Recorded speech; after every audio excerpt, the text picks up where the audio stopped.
안녕하세요. 오늘의 코인 김도연입니다.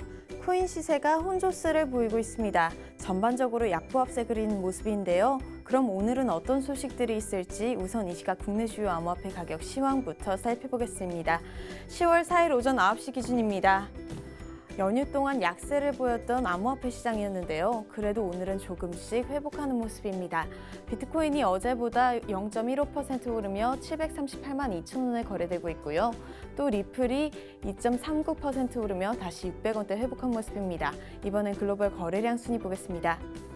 거래량도 소폭 감소했습니다. 총 거래량 14조 9,975억 원으로 화요일에 비해 1조가량 줄어들었는데요. 다만 오랜만에 순위권 안으로 들어온 반가운 코인도 보입니다. 최근 좋은 흐름을 보였던 리플이 9,198억 원의 거래량 보이며 오랜만에 순위권 안에 안착했습니다.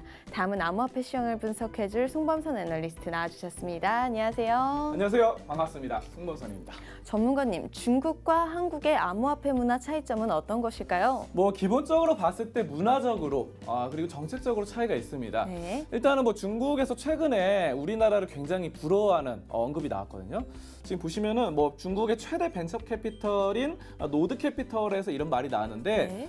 일단은 우리나라가 굉장히 좀 자유롭고 네. 블록체인 기술에 대해서 이해하는 인구가 많다라고 칭찬을 했습니다. 그렇죠. 그러니까 일반적인 사람들, 그러니까 평균적인 사람들로 봤을 때는 블록체인과 암호화폐에 대해서 우리나라가 중국보다 굉장히 많이 이해를 하고 있어요. 네. 자, 이런 것들이 증명이 되는 것이 바로 커뮤니티입니다. 네. 우리나라 보시면 인터넷 커뮤니티 암호화폐 굉장히 많은 조회 댓글도 올라오고 조회수도 많이 올라오고 하는데 중국 같은 경우 이런 게 많이 막혀 있어요. 네. 자, 그래서 중국 같은 경우는 인터넷 사이트, 페이스북도 막히고 여러 가지 정부와 좀 반대되는 정책과 반대되는 것들은 많이 막아놓죠. 그렇죠. 하지만 우리나라 같은 경우는 좀 과격한 사이트 같은 경우까지도 좀 약간 허용이 되는 이런 측면이 있죠. 그래서 네. 아무튼 암호화폐 커뮤니티가 굉장히 발달되어 있습니다. 네. 서로 토론을 하고 어떤 코인이 좋다, 나쁘다 이런 것들에 대해서 중국이 좀 따라갈 수 없는 그런 좀 자유로운 분위기 아래 이런 일반 사람들의 분위기가 굉장히 좀 좋은 편이고요. 자, 그리고 단기적인 시각보다는 장기적으로 좋다라고 보는 사람들이 많다는 점, 네. 이런 점들도 중국과 좀 다릅니다. 네, 그렇다면 우리나라의 단점은 무엇일까요?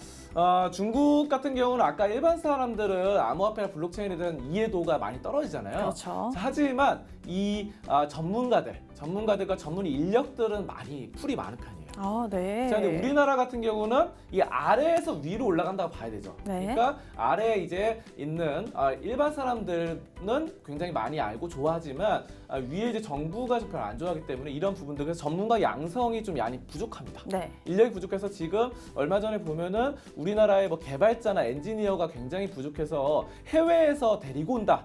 그래서 값비싸게 데려온다 이런 말들이 많아요. 그래서 그렇죠. 자체적인 수급이 안 된다라는 점이 좀 문제가 되고 있고요.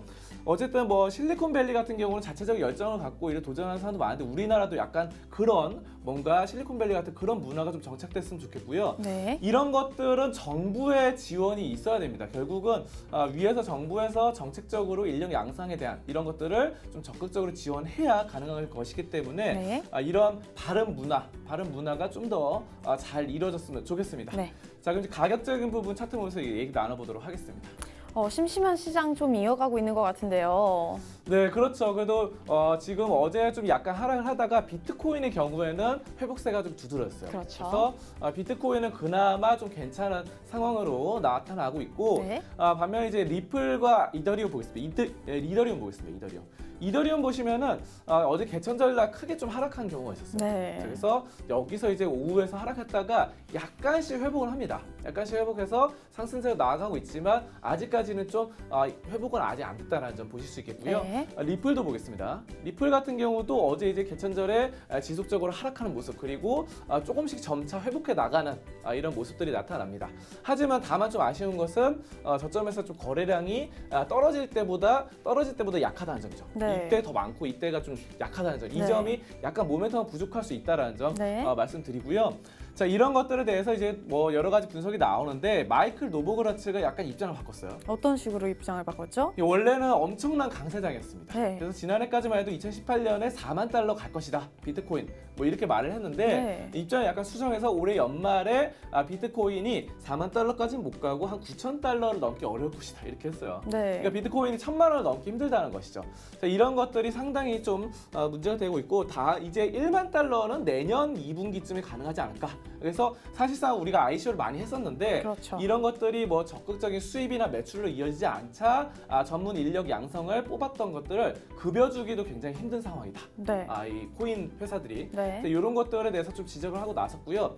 다만 좀 아쉬운 것은 이제 마이클 노보그라츠가 약간 우리 암호화폐계에서는 굉장히 이제 좋게 보는, 긍정적으로 보는 사람인데 이렇게 입장을 바꿨다는 것에 대해서 약간 실망스러움은 있어요. 네, 완전 낙관론자 아니었나요? 네, 맞죠. 자, 그래서 여러분들이 다 중요한 것은 전문가들 입장이 다 달라요. 사실상 굉장히 안 좋게 보는 사람도 있고 좋게 보고 엄청난 4만 달러, 5만 달러, 10만 달러 갈 것이다. 뭐 이렇게 말하는 사람도 있고요. 그렇죠. 자, 근데 모든 전문가들 입장이 다 다르기 때문에 여러분의 투자 성향에 맞춰서 그 사람의 말을 참고하고 결국은 자기의 주대가 필요합니다. 투자를 할 때는 자신만의 투자 철학과 투자 전략 그리고 전문가의 입장은 약간씩 따와서 거기에 접목을 하는 것이지 여러분 여기에 너무 흔들려서는 안 된다. 이런 말씀을 좀 드리도록 하겠습니다. 여기까지 암호화폐 종합 분석 시간이었습니다. 네, 오늘도 좋은 소식 고맙습니다.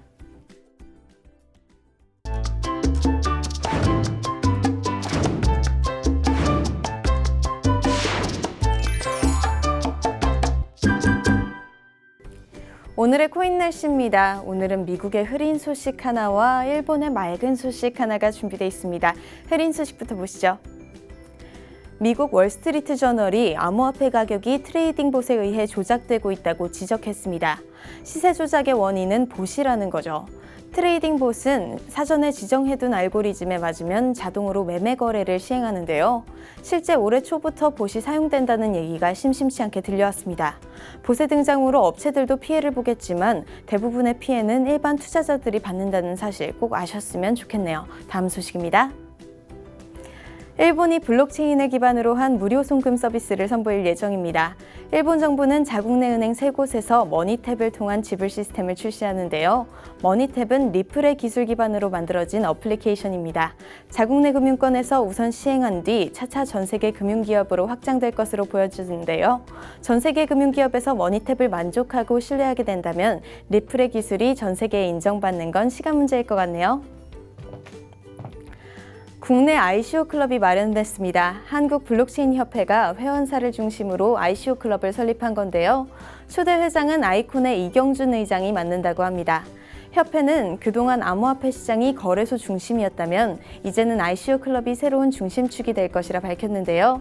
더 건강한 암호화폐 시장을 위해 모두 힘내주셨으면 좋겠습니다. 지금까지 오늘의 코인 김도연이었습니다.